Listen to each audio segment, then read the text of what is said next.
Warga peneliti dari Badan Riset Inovasi Nasional BRIN mendatangi Dukuh Kropakan, Desa Meranggen, Jatinom, Klaten, Jawa Tengah untuk meneliti sumur kuno yang ditemukan warga saat menggali tanah. Karena berada di Dukuh Kropakan, tim dari BRIN memberi nama situs permukiman Kropakan untuk mempermudah penyebutannya. Sugeng Rianto yang memimpin tim mengatakan dari hasil temuan tergambar jika situs Kropakan ini dulunya adalah permukiman kuno.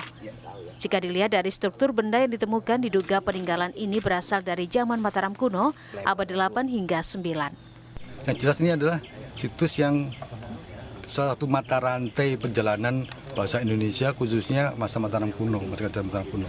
Mata rantai itu artinya perjalanan bahasa Indonesia sampai sekarang itu ditemukan lagi mata rantai di sini, di Kropakan sini.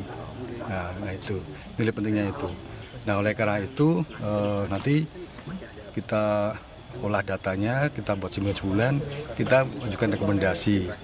Sementara itu, menurut Ketua Pemuda Kropakan Pupun Prasetya, beberapa benda kuno telah ditemukan diantaranya gerabah, manik-manik, linggayoni, pripihan, serta sejumlah benda lain.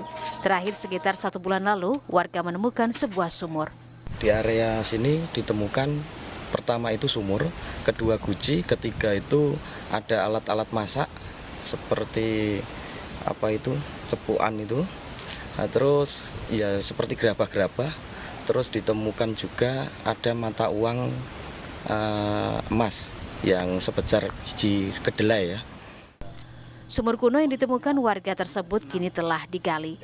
Sumur berukuran jumbo dengan diameter liang dalam 109 cm dan diameter luar 168 cm tersebut berisi tanah dan bata merah ukuran jumbo. Nani Astuti, Kompas TV, Klaten, Jawa Tengah.